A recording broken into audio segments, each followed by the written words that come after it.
आप समझिए कि अगर 100 सीट निकलती है, किसी वैकेंसी निकलती है 100 सीट की, उसमें से 35 महिलाओं के लिए आरक्षित होंगी और वो 35 बिहार की ही महिलाएं होंगी। यही मैं बात कर रहा था ना कि लड़कियां बाहर जा नहीं पाती थी।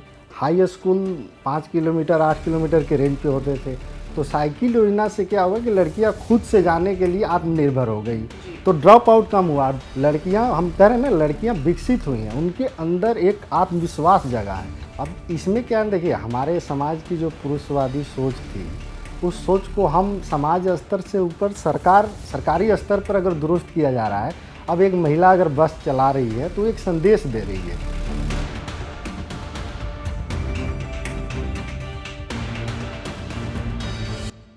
नमस्कार, आप देख रहे हैं विकसित बिहार, जहां हम बात करते हैं बिहार के विकास की, पिछले दशकों में हुए कुछ खासी बदलाव की और आने वाले चुनावों से जुड़े कुछ जरूरी मुद्दों की। आज के इस पहले एपिसोड में हम बात करेंगे बिहार की नारी पर। कहा जाता है कि जब एक राज्य की महिला समृद्ध और शिक्षित होगी तो पूरे राष्ट्र की महिला समृद्ध और शिक्षित हो सकती है, क्योंकि हम इतने समय से सुनते आ रहे हैं कि जब आप एक महिला को शिक्षित करते हैं तो आप एक पूरी पीढ़ी को शिक्षित करते हैं। उसी पर आज हम बात करेंगे। सोचिए, पटना की सड़क पर एक लो फ्लोर बस चल रही है और उस बस की ड्राइविंग सीट पर बैठी है एक नारी, आत्मसम्मान से भरी हुई एक नारी। ये सिर्फ एक कल्पना नहीं है, ये आज का बिहार है, ये वर्तमान का बिहार है। इस एपिसोड में बात करने के लिए मेरे साथ मौजूद हैं दैनिक जागरण के डेप्यूटी एडिटर अजय जी। अजय जी इसलिए क्योंकि अजय जी का पूरा जीवन बिहार में बीता है। उनकी शिक्षा से लेकर, उनके जीवन से लेकर और उनकी पूरी कहानी, उन्होंने बिहार के बदलाव को जीवंत देखा है। इसलिए अजय जी आज हमसे बात करेंगे नारी पर, बिहार की शिक्षित और समृद्ध नारी पर। अजय जी, स्वागत है आपका विकसित बिहार में। अजय जी, शुरुआत करेंगे, अभी फिलहाल में बिहार सरकार ने बिहार की नारी को एक सौगात दी है। उस पर आप, मुझे लग रहा है आप समझ रहे हैं मैं किस पे बात कर रही हूँ। जी। नीतीश कुमार की सरकार महिलाओं को लेकर बहुत संजीदगी से काम किया है। 2005 से लेकर और 2025 तक, ये पिछले 20 सालों में नीतीश कुमार के कामकाज का रूपरेखा देखेंगी तो उसमें 50% महिलाओं सेंट्रिक योजनाएं या महिलाओं को केंद्रित करते हुए उन्होंने अपनी सरकार को योजनाओं की अमली जमा पहुंच, मतलब कि इन 2 दशकों में बेहद बदलाव हुआ है। और आज जिस सौगात की बात कर रही हैं, नीतीश सरकार ने बिहार की महिलाओं के लिए सरकारी नौकरियों में 35% आरक्षण की लागू 35%, जो कि एक बहुत बड़ा आंकड़ा माना जा सकता है। सबसे बड़ी बात यह है कि ये 35% महिलाएं बिहार की ही होंगी। इसमें डोमिसाइल लागू कर दिया है, किसी अन्य राज्य की महिलाओं की नौकरी में भागीदारी नहीं होगी। यानी बिहार, काफी चौंकाने वाला ये आंकड़ा है कि सिर्फ पूरे एक राज्य के लिए पूरे 35% का आरक्षण महिलाओं के लिए। आप समझिए कि अगर 100 सीट निकलती है, किसी वैकेंसी निकलती है 100 सीट की, उसमें से 35 महिलाओं के लिए आरक्षित होंगी और वो 35 बिहार की ही महिलाएं होंगी।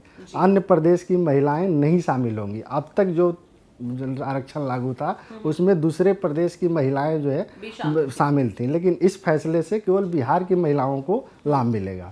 और नीतीश सरकार की अगर 2005 से अब तक की जो मैं बात कर रहा था पिछले, तो 2005 में मैं बचपन बिहार में मेरा गुजरा है, जब मैं स्कूल में जाता था। जी बिल्कुल अजय जी, अगर मतलब जैसे आपने कहा, हमने भी अभी बात करी कि आपको हमने चुना ही इसलिए है क्योंकि आपका पूरा जीवन बिहार में बीता है। आपने बिहार को बदलते हुए देखा है, एक रूपरेखा को आपने देखा है। तो बात करी जाए कि जब आप बचपन में स्कूल जाते थे, जब आप विद्यालय जाते थे, तो क्या आपने कभी सोचा था कि पोशाक योजना जैसी चीज आ सकती है या फिर बाइसिकल योजना जैसी चीजें आ सकती हैं?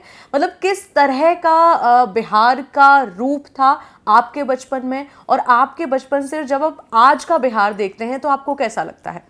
पहले क्या था, हम जब पढ़ाई करते थे तो हमारी प्राइमरी स्कूल में तो लड़कियों की संख्या दिखती थी, क्योंकि प्राइमरी स्कूल जो है उसी गांव में होते थे, तो वहाँ लड़कियां तो पढ़ने जाती थी। लेकिन जैसे वो हाई स्कूल की तरफ मूव करती थी तो हाई स्कूल सारे गांव में होते नहीं थे, 5 किलोमीटर 10 किलोमीटर के रेंज पे होती थी। तो प्राइमरी तक लड़कियां पढ़ती थी लेकिन हाई स्कूल नहीं जा पाती थी। लेकिन नीतीश सरकार के आने के बाद इन्होंने 2 ऐसी योजनाएं चलाई जो क्रांति ला दिया। लड़कियों की शिक्षा में शामिल होने के लिए खासकर गार्जियन सामने आए, अभिभावक सामने आए कि नहीं हमारी बेटी पढ़ेगी, हमारी ये बिटिया पढ़ेगी, घर का काम केवल नहीं संभालेंगी। उसके लिए उन्होंने सबसे पहले साइकिल योजना की शुरुआत की कि उन लड़कियों को हम साइकिल देंगे जो प्राइमरी स्कूल से हायर एजुकेशन की तरफ जाती हैं। तो एक तो उसका फ़ायदा मिला। दूसरा उन्होंने पोशाक योजना की शुरुआत की कि हम सारी लड़कियों को साल में 2 पोशाक देंगे, जिससे कि गार्जियन को, अभिभावक को अपने पे ऊपर ना पड़े कि हम कहाँ से पोशाक लाएंगे। अच्छा, एक बिहार को लेकर पहले ग्रामीण इलाकों में ये था कि लड़कियां क्यों पढ़ाएं, कैसे पढ़ाएं, एक सामाजिक जो परिवेश था उसकी भी मतलब इसकी काट है ये। आप इसको अगर थोड़ी सी तुलनात्मक करेंगे तो आप पाएंगे कि ये नीतीश कुमार की एकक योजनाओं का किस तरह से फ़ायदा हुआ लड़कियों के आगे बढ़ने में। लड़कियां केवल शिक्षित नहीं हुई हैं, लड़कियां विकसित भी हुई हैं कि लड़कियां बाहर जा नहीं पाती थीं। हाई स्कूल 5 किलोमीटर 8 किलोमीटर के रेंज पे होते थे।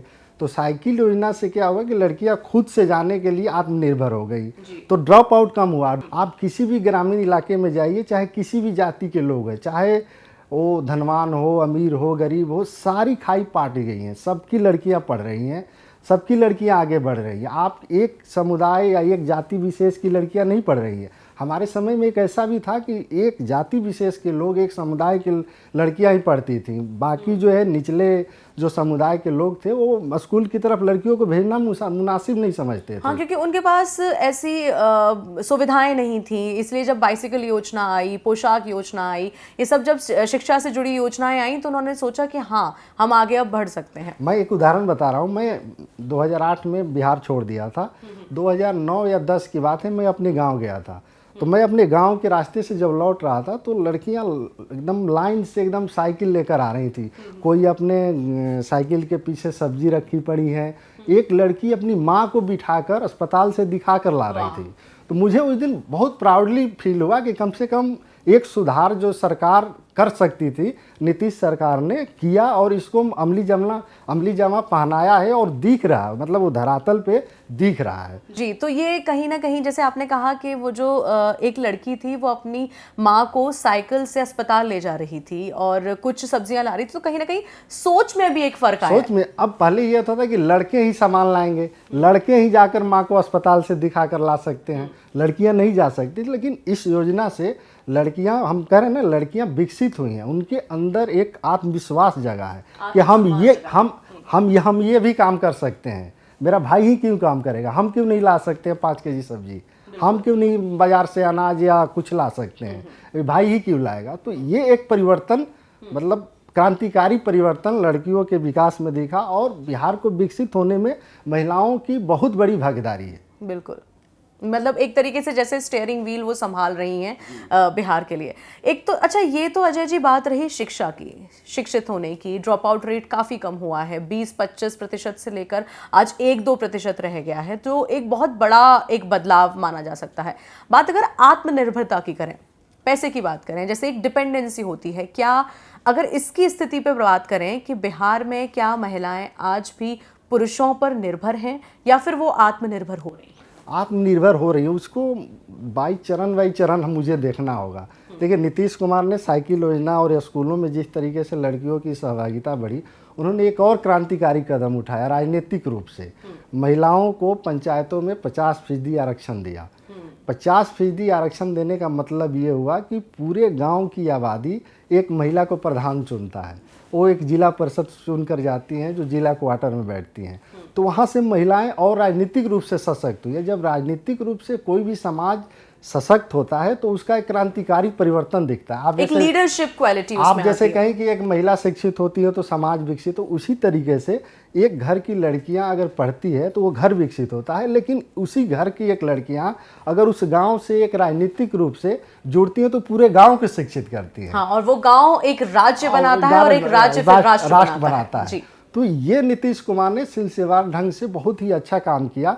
और खासकर महिलाएं, जैसे आपने कहा, आर्थिक रूप से सशक्त हुई हैं नहीं हुई हैं, तो कई योजनाएं चला रही है नीतीश सरकार। जैसे एक स्वयंसेवी संस्था है जीविका दीदी, बहुत नीतीश कुमार का माइलस्टोन योजना है ये।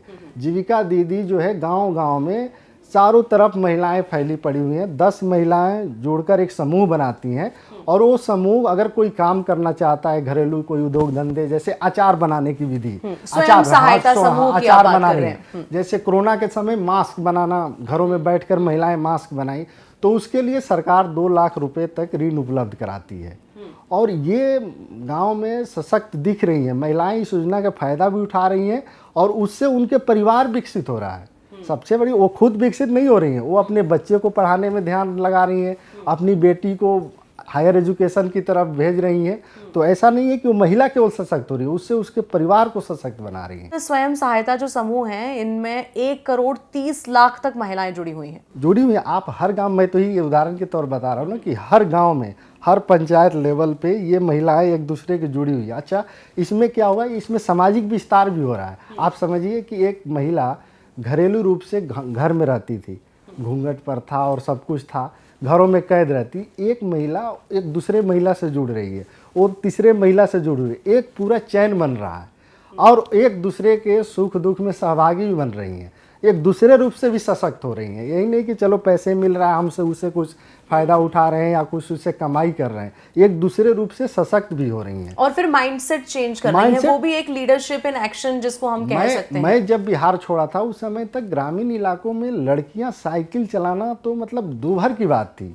कोई लड़की अगर साइकिल लेकर निकल जाए तो वो सामाजिक ताने बुने ऐसे थे कि उसके मतलब सामाजिक इस तरीके, देखो इनकी लड़की साइकिल से जा रही है, इस तरह के फप्तियां लोग कसते थे। चबूतरे तक नहीं निकलती थी, फप्तियां कसते थे। समाज की जिस तरह की बनावट थी, उस बनावट को पूरी तरीके से नीतीश सरकार की योजनाएं ने तोड़ दिया है और लड़कियां हर गांव में एकदम विकसित निकल रही हैं और आगे बढ़ भी रही हैं। अब नौकरियों में 35%, अभी बिहार में कम से कम 5 से 6 लाख शिक्षक की बहाली हुई है। आप देखिए उसमें 35% लड़कियां चुनकर स्कूलों में आई हैं पढ़ाने के लिए, खुद से आई हैं, खुद से पढ़ने के लिए आए। आप देखिए उनको नौकरी मिली और वो पूरे परिवार को विकसित करेंगी। अगर उनकी शादी होती है तो वो परिवार भी विकसित होगा। और एक दहेज प्रथा बिहार में बहुत बड़ा मतलब आज भी अभिशाप है, उसमें भी धीरे धीरे धीरे धीरे ये लड़कियां जब आगे बढ़ेंगी तो उसके भी एक काट है आने वाले समय में। दहेज जो विरोधी, क्योंकि आपको शिक्षित महिला मिल रही है, विवाह जब हो रहा है तो वो ऑलरेडी आत्मनिर्भर है, वो कमाती हैं, तो अपने आप ही वो एक उससे दहेज जैसी चीज खत्म हो जाएगी। जी अच्छा, ये रही बात। अब क्योंकि हम आत्मनिर्भरता की बात कर रहे हैं तो मुझे लगता है अजय जी, ये जो पिंक बस सेवा वाला एक उदाहरण हमें इस पे बात करनी चाहिए। अभी फिलहाल में एक आर्टिकल मैंने पढ़ा था जिसमें 2000 महिलाओं को ड्राइविंग ट्रेनिंग दी जाएगी, यानी कि ऐसा प्रशिक्षण दिया जाएगा जिसमें महिलाएं अब बस चलाएंगी वहां पे। इस पे आपका क्या सोचना है? इसको 2 नज़रिए से देखना होगा, एक तो सुरक्षा और एक आत्मनिर्भरता। अब जैसे राजधानी पटना में बसें चल रही हैं, उसको ड्राइव कौन कर रहा है? एक महिला ड्राइव कर रही है। उस पर कौन से लोग यात्रा कर रहे हैं? महिलाएं यात्रा कर रही हैं। एक तो खासकर जो हिंदी पट्टी के राज्यों में अधिकांश जगह ये है कि भीड़ भाड़ इलाके में लड़कियां चाहे महिलाओं का चलना थोड़ा सा सिक्योरिटी के लिहाज से सही नहीं होता है। लेकिन जब महिलाएं खुद उसको ड्राइव कर रही हैं, केवल महिलाएं ही यात्रा करेंगी, तो महिलाएं की सुरक्षा की एक गारंटी मिलेगी। और दूसरी बात, वो महिला जो ड्राइव कर रही है वो खुद को आत्मनिर्भर भी बन रही है। और ये 80 बसें अभी आई हैं सरकार के पास और ये अभी मुजफ्फरपुर और पटना और 1-2 शहरों में चलाई जा रही हैं। और ये पायलट प्रोजेक्ट नीतीश कुमार सरकार की आगे बढ़ाने की है कि इसको हम लगभग 38 जिले जो बिहार में है, सारे जिला मुख्यालयों में कम से कम महिला बस चलाएंगे ताकि वहाँ की महिलाओं को आने जाने की सुविधा मिले और सुरक्षा के भी लिहाज से काफ़ी महत्वपूर्ण होगी। अच्छा, कहीं ना कहीं आपको ये नहीं लगता, क्योंकि बिहार एक ऐसा राज्य रहा है जिसमें हमेशा से बदलाव को लेकर लड़ाई रही है, शिक्षा को लेकर लड़ाई रही है और महिलाओं की भागीदारी और इन सब चीज़ों को लेकर भी, और वो अब बहरहाल ख़त्म हो रही है। जब वो बसें चलाएंगी तो आपको नहीं लगता कि समाज से या फिर किसी उस मानसिकता से ये चीज़ निकल कर आएगी कि ये तो भाई इतनी बड़ी गाड़ी कैसे महिला चलाएगी? अब इसमें क्या देखिए, हमारे समाज की जो पुरुषवादी सोच थी, उस सोच को हम समाज स्तर से ऊपर सरकारी स्तर पर अगर दुरुस्त किया जा रहा है। अब एक महिला अगर बस चला रही है तो एक संदेश दे रही है, वो पूरे समाज को एक मैसेज दे रही है, वो पुरुष को भी मैसेज दे रही है कि हम ये काम कर सकते हैं, केवल आप नहीं कर सकते हो। और दूसरी तरफ एक महिला को भी संदेश दी कि आप भी कर सकती हो, हम कोई दूसरी महिला नहीं है, हम भी आप ही की तरह। तो इसमें 2 मैसेज है, एक पुरुष की जो सोच है उसको कि आप विकसित बनो, और एक महिला को सशक्त करने की, ये दोनों सोच जो है पैरेलल तरीके से इस योजना से देखने को मिल रही है। बेहद खूबसूरत अजय जी, और एक पुरुष से जब ये शब्द निकल कर आ रहे हैं तो ये एक बहुत अच्छी चीज़ है, और खास करके बिहार के एक पुरुष से ये शब्द निकल कर आ रहे हैं तो मुझे बहुत अच्छा लग रहा है ये सुनकर आपसे। मैं आपसे एक बात बोल रहा हूँ ना कि मतलब इसमें किसी सरकार की प्रशंसा और उसकी बात नहीं है। मैं पूरे राज्यों की अगर देख लें, जितनी सरकारें चल रही हैं राज्यों में, नीतीश कुमार की सरकार इकलौती ऐसी सरकार है जो महिलाओं को लेकर बहुत ही संजीदगी से काम कर रही है। 2025 से 2005 से 2025 तक की आप उनकी हर एक योजना को देखेंगी, उसमें महिलाएं कहीं ना कहीं से कनेक्ट हो रही हैं, उनको लाभान्वित। अब जैसे शराबबंदी हो था, शराबबंदी नीतीश कुमार ने इसलिए लागू किया कि बिहार में पहले प्रताड़ना के केसेस सामने आ रहे थे। शराब पीकर जो है पुरुष महिलाओं के साथ जो है बुरा बर्ताव करते थे अपनी पत्नियों के साथ, तो तब शराबबंदी लागू, उसमें भी महिला उनके केंद्र में था कि इससे महिलाएं की सामाजिक स्थिति सुधरेगी, और काफ़ी हद तक सुधरी भी। तो आप नीतीश कुमार की योजनाओं को देखेंगे, चाहे पंचायत में आरक्षण देने की बात हो, सरकारी नौकरियों में आरक्षण देने की बात हो, मतलब एक साथ कई योजनाएं कई तरीके से महिलाओं के सेंट्रिक चला रहे हैं, जिसका परिणाम बिहार में दिख रहा है और महिलाएं सशक्त हो रही हैं। और अगर हम स्वास्थ्य से जुड़ी कोई बात करें तो स्वास्थ्य और सुरक्षा को लेकर भी कुछ ऐसी योजनाएं हैं बिहार के भीतर। अब जैसे क्या है कि हम जब थे, अब सरकारी अस्पताल लगभग बराबर थे, नगण्य, मतलब सरकारी अस्पताल थे तो वहाँ डॉक्टर नहीं थे और दवा तो मतलब छोड़ दीजिए। अब इसका एक उदाहरण मैं और अपना मतलब आंखों देखी बताना चाह रहा हूँ। 2008 में जब मैं घर गया था यहाँ से, तो हमारे घर के पीछे एम्बुलेंस खड़ी थी। मुझे आश्चर्य लगा, मैं ग्रामीण इलाके से हूँ, तो मुझे आश्चर्य लगा कि ये कैसे हो सकता है कि हमारे गांव में एम्बुलेंस कैसे आ सकती है। तो मैंने पता कराया तो बोला कि अब ऐसी सरकार ने, नीतीश सरकार ने योजनाएं चलाई है कि अगर कोई महिला प्रेगनेंसी के दौरान किसी तरीके की उसकी ज़रूरत होती है तो आप कॉल करिए और एम्बुलेंस जो है निःशुल्क आपके घर तक आएगी। तो मुझे बड़ा आश्चर्य लगा कि ये कैसे बिहार में संभव हो सकता है। मतलब इस तरीके से अब जाइए सरकारी अस्पतालों में आपको दवाइयाँ मिलेंगी, वहाँ प्रॉपर इलाज मिलते हैं। पहले क्या होता था कि गांव में लोग जो है इलाज कराने सरकारी अस्पताल में नहीं जा पाते थे, और प्राइवेट अस्पताल की जानते ही हैं किस तरीके से महंगी इलाज है उसके। तो अधिकांश जो गर्भवती महिलाएं हैं, अधिकांश बच्चा की मौत हो जाती थी, या अगर बच्चे की मौत हो गई तो माँ किसी तरह बची। तो उस तरह की चीज़ें थी नहीं, स्वास्थ्य लगभग पूरी तरह से ध्वस्त था। लेकिन इससे क्या हुआ कि सरकारी अस्पतालों में अब इलाज हो रहा है। अब गर्भवती महिलाओं के लिए प्रॉपर इलाज है, उनके खान पान से लेकर, और हर प्राइमरी अस्पताल में है। ऐसा नहीं है कि अब जिला मुख्यालय जाना पड़ता है। अगर आपके गांव से 5 किलोमीटर की दूरी में इलाज की कम से कम इस स्तर की सुविधा नीतीश सरकार ने, इससे भी महिलाओं में विकास हुआ है। और ये सब जो बदलाव दिख रहा है, ये नीतीश कुमार की 4-5 ऐसी योजनाएं, जैसे मुख्यमंत्री सुरक्षा योजना, जल हर घर जल जो योजना है उसका फ़ायदा मिला। इसके अलावा जो कन्या समूह योजना जो है उसका फ़ायदा मिला। स्वयंसेवी संस्था जो जीविका दीदी है प्रॉपर, इसका फ़ायदा मिला। मतलब इन सारी योजनाओं का कुल मिला जुला कर फ़ायदा मिला, तब महिला सशक्त हो रही है। हाँ, ये बात रही स्वास्थ्य की कि ये सब चीज़ें, और ये मतलब मैं कहूँगी कि स्वास्थ्य भी एक तरीके से रीढ़ जैसा होता है ना, क्योंकि देखिए कोविड आया, इतनी बड़ी एक इमरजेंसी जब देश में आई तो हर जगह वो एक तरीके से हिल गया था पूरा देश। तो स्वास्थ्य के प्रति ये चीज़ें होना बेहद अच्छी चीज़ है। वहीं बात अगर अजय जी मैं सुरक्षा की करूँ तो सुरक्षा, क्योंकि नारी सशक्त तो हो रही है, लेकिन फिर भी समाज के कुछ ऐसे, मैं कहूँगी कुछ ऐसे जहरीले पदार्थ होते हैं जो कोशिश करते हैं नारी की सुरक्षा में सेंध डालने की या फिर कुछ भी ऐसे करने की। तो सुरक्षा को लेकर समाज या सरकार क्या कर रही है?